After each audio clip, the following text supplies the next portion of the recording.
Hello everyone, welcome to YouTube channel Civil Service Education, जहां आपको UPSC and other civil service examinations related current affairs और भी बहुत कुछ मिलेंगे।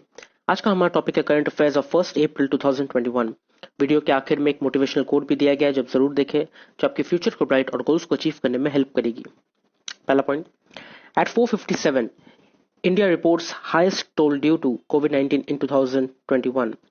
India on Wednesday reported 457 deaths in the last 24 hours, the highest since December 17, when 355 COVID-19 fatalities were reported in a single day. This is also the highest single day spike in casualties this year. So, देखा गया है 2021 में 457 death single day में, एक दिन में 457 deaths देखी गई, जो लास्ट इतनी ज्यादा डेथ देखी गई थी दिसंबर 17 2020 में, जो 355 था। सो इस साल का सबसे ज्यादा डेथ सिंगल डे में 457 रिपोर्ट की गई। The data was based on release by various state health departments as of 10 p.m. Maharashtra registered more than half of the number of deaths with 227 fatalities, with Punjab registered the second highest toll with 55 deaths on Wednesday. So, Maharashtra में 227 death देखी गई और पंजाब में 55 deaths देखी गई। Next, panel submits report on farm laws to Supreme Court. A Supreme Court appointed panel was submitted its reports on the 3 agriculture reform laws in a closed cover. The report will be revealed during the next hearing of the case. So, supreme court ने एक panel को appoint किया था और वो panel से कहा गया था कि आप लोग जो एग्रीकल्चर रिफॉर्म लॉज है उसके ऊपर रिपोर्ट बनाएं, मतलब वो लॉ फार्मर्स के लिए कितनी अच्छी है या फार्मर्स के लिए कितनी बुरी है, इसके ऊपर एक रिपोर्ट बनाया जाए और उस रिपोर्ट के आधार पे सुप्रीम कोर्ट फैसला लेगी।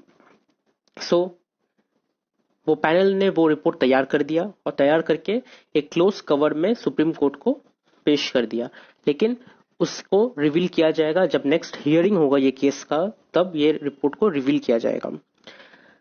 तो ये 3 लॉ है क्या, एग्जाम्स में भी आ सकती है, क्योंकि ये 3 लॉ की वजह से बहुत ज्यादा प्रॉब्लम हुई है इंडिया में, बहुत ज्यादा प्रोटेस्ट हुई है एंड बहुत लोगों की जान भी गई है। सो ये 3 लॉज है क्या? The 3 laws which were passed by Parliament in September and are being opposed by farm unions are the Farmers Produce Trade and Commerce Promotion and Facilitation Act, दूसरा है the Essential Commodities Act and the Farmers Empowerment and Protection Agreement on Price Assurance and Farm Services Act. So ये 3 law के लिए इतनी ज्यादा protest हो रही है। फार्मर्स चाहते हैं कि ये तीनों लॉ को हटाया जाए और सुप्रीम कोर्ट या सेंटर्स चाहती है कि ये 3 लॉ को रखा जाए। Next, farmers plan wake up call to government. Thousands of farmers who have been protesting against the 3 farm reform laws on the borders of Delhi will march to parliament on foot in the first fortnight of May. Samyukt Kisan Morcha leaders said on Wednesday.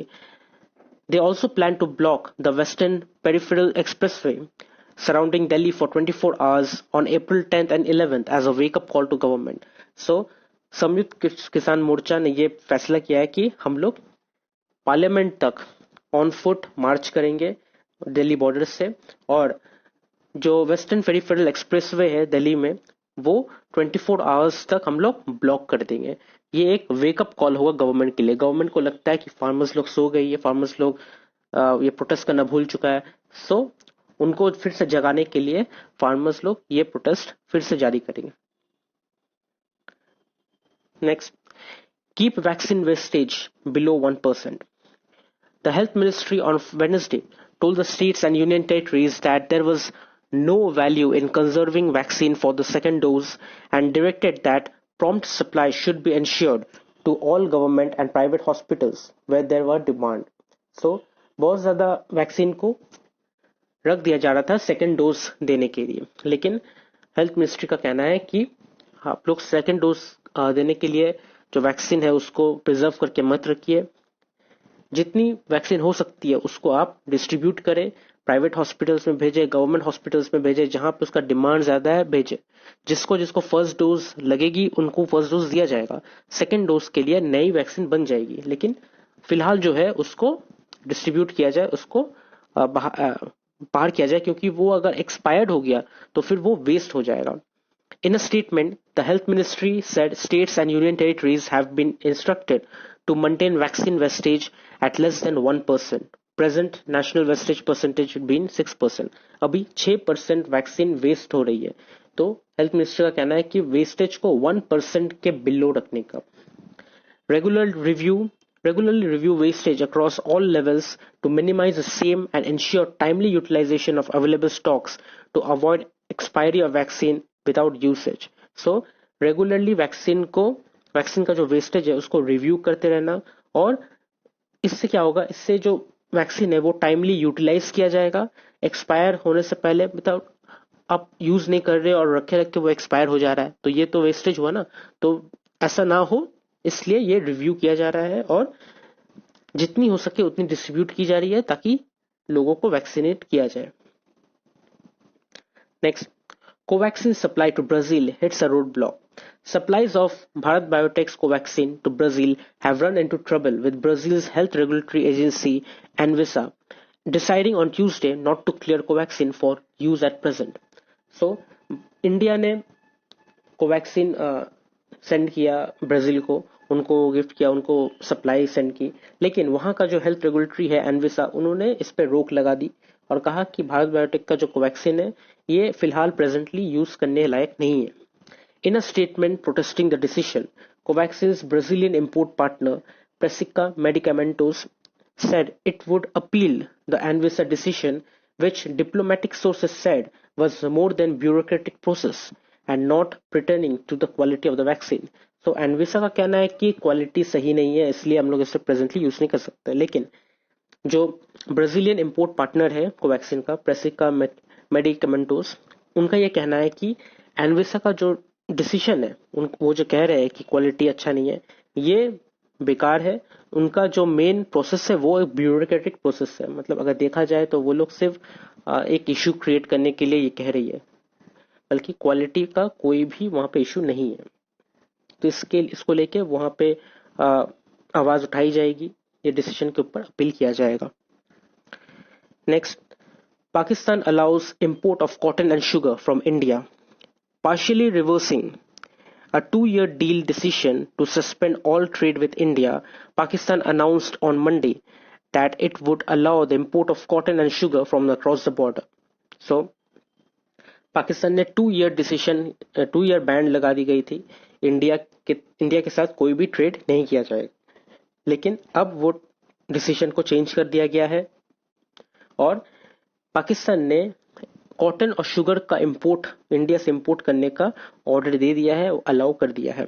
The decision follows the line of control cease fire announced by India and Pakistan in February and number of moves seen as part of large dialogue process to defreeze ties. So जो ties freeze हो चुकी थी उसको अब फिर से ठीक किया जा रहा है, और जो लाइन ऑफ कंट्रोल में जो सीज फायर हुआ था उसके ऊपर एक अग्रीमेंट किया गया, और अग्रीमेंट के बाद ये ट्रेड भी स्टार्ट कर दिया गया. Next, India GDP to grow 7.5% to 12.5% in financial year 2022, says World Bank. India's economy is expected to grow at 10.1% for the year starting 1st April 2021 as the vaccine rollout drives activity in contact intensifies sectors as per the World Bank's South Asia Economic Focus, South Asia Vaccinates reports. So, World Bank की तरफ से ये कहा जा रहा है कि India का इकोनॉमी 1 अप्रैल से ग्रो करना स्टार्ट होगी और ये फाइनेंशियल ईयर 10.1% तक ग्रो करेगी. However, given the significant uncertainty around epidemiological and policy factors, real GDP growth could range from 7.5% to 12.5%, stabilizing a 6.6 to 7% in the medium term. So 7.5 से 12.5 के बीच में जीडीपी हो सकती है और स्टेबलाइज हो सकते हैं 6 to 7% तक. लेकिन ये हो सकता है क्योंकि इंडिया का जीडीपी अभी बहुत ही ज्यादा कम है. तो इसे कैसे बढ़ाया जाएगा? ऑब्वियसली इन्फ्लेशन बहुत ज्यादा हुआ है, सब चीज की प्राइस बढ़ा दी जा रही है ताकि इंडिया का इकोनॉमी बढ़े. सो कुछ नुकसान करके ही ये इकोनॉमी को बढ़ाया जा सकता है. Next, core sector output contracts 4.6% in February. The output of 8 core sectors declined by 4.6% in February, the steepest contraction in the last 6 months, which economists said could drag the overall industrial production in the month into the negativity territory. So 8 sectors है, crude oil, coal, natural gas, refinery product etcetera, ये सबका output जो है वो 4.6% से decline हो चुका है, 4.6% से घट चुका है. सो इकोनॉमिक्स का कहना है कि अगर ऐसा चलता रहा तो ओवरऑल इंडस्ट्रियल प्रोडक्शन जो है वो एक महीने में नेगेटिव में चला जाएगा, माइनस में चला जाएगा. तो ये 8 कोर सेक्टर्स का आउटपुट को हमें ऊपर उठाना है, नीचे गिराना नहीं है. लेकिन अभी फिलहाल 4.6% से डिक्लाइन हो चुका है फरवरी में. All the key segments including coal, crude oil, natural gas, refinery products witnessed a decline in production according to the official data released on Wednesday. So crude oil, coal, natural gas हर एक चीज में देखा गया कि production decline हो चुकी है. So इसे बढ़ाना पड़ेगा, तब जाके इकोनॉमी भी स्टेबल होगा. और अगर नहीं किया गया तो इनका जो ओवरऑल प्रोडक्शन है वो नेगेटिव टेरिटरी में चला जाएगा. Next, ranked 140 of 156 countries, India slips 28 spots in World Economic Forum's Global Gender Gap. India has fallen 28 places in the World Economic Forum's Global Gender Gap Report 2021 and is now one of the worst performers in South Asia. So, World Economic Forums का जो Global Gender Gap है, जहाँ पे ये देखा जाता है कि वुमेन और मेल, फीमेल और मेल के बीच में कितना रेशियो है, कितना गैप है, क्या वुमेन और मेन को इक्वली देखा जा रहा है, इक्वली काम दिया जा रहा है, हर एक जगह इक्वली अपॉर्चुनिटी दी जा रही है, या फिर वुमेन को कम या मेन को ज्यादा अपॉर्चुनिटी दी जा रही है. तो इस मामले में इंडिया 140 रैंक में आई है. 1 out of 156 कंट्रीज में इंडिया इज 140 और ये one of the worst performers है साउथ एशिया में, trailing behind neighbors Bangladesh, Nepal, Bhutan, Sri Lanka and Myanmar. It is now ranked 140 among 156 countries. So इतनी ज्यादा खराब हो चुकी परफॉर्मेंस कि वो अब बांग्लादेश, नेपाल, भूटान, श्रीलंका और म्यांमार के पीछे है. इन सब देशों में फीमेल्स को इंडिया से ज्यादा इंपॉर्टेंस दी जाती है, काम दी जाती है. The gender gap in political empowerment remains the largest. Political empowerment में अगर देखा जाए तो इंडिया का जेंडर गैप सबसे लार्जेस्ट है. Women represents only 26.1% of some 35,500 parliament seats. इतनी सीट्सों में वुमेन को सिर्फ और सिर्फ 26.1% ही दी जाती है. सो ये तो दिखाई जा रहा है कि एक वुमेन के पीछे कितने ज्यादा मेल पॉलिटिशियंस लग जाते हैं उनको गिराने के लिए, उनको नीचे दिखाने के लिए. सो इंडिया में ये चीज होते ही आया है एंड अब रिपोर्ट में भी ये आ चुकी है, रैंकिंग में भी ये आ चुकी है. Out of 156 countries India is 140 and ये बहुत ही ज्यादा सोचने वाली बात है. Next is important days and 1 April का इंपॉर्टेंट डेज है Orissa day and prevention of blindness week. And last but not the least is today's quote, और आज का मोटिवेशनल कोट है, you are not going to master the rest of your life in one day, master the day then just keep doing that every day. So अगर आप ऐसा सोचते हो कि आप एक दिन में अपनी पूरी लाइफ को सेट कर लोगे तो ये गलत है. एक दिन में आप अपने लाइफ को सेट नहीं कर सकते, आप अपने लाइफ को मास्टर नहीं कर सकते एक दिन में. अगर आपको ये करना है तो आप एक दिन को बेहतर करें और हर एक दिन को ठीक वैसे ही बनाते रहे. एक दिन को आपने जैसे बेहतर किया, हर एक दिन को वैसे ही बेहतर करना पड़ेगा. तब जाके आप अपने लाइफ को, आप अपने करियर को बेस्ट कर सकते हो, मास्टर कर सकते हो. तो हमें ये नहीं सोचना कि हम एक दिन में ही सब कुछ कर लेंगे. नहीं, ऐसा कभी नहीं हो सकता. एक दिन में आप कुछ नहीं कर सकते. आपको एक दिन बेहतर करना है और हर एक दिन को उसी दिन के आधार पे चलना है. तब जाके आप सक्सेस भी अचीव करोगे, आपकी लाइफ भी हैप्पी होगी और आप एक तरफ से लाइफ को सेट कर सकोगे. सो मेहनत करते रहना और हर दिन मेहनत करते रहना. सिर्फ ये नहीं कि एक दिन मेहनत किया हो गया, नहीं, हर एक दिन मेहनत करते रहो, फिर सक्सेस आप ही की होगी. अगर आपको वीडियो अच्छी लगी तो आप इसे लाइक कीजिए, शेयर कीजिए, कमेंट कीजिए और सब्सक्राइब जरूर कीजिए.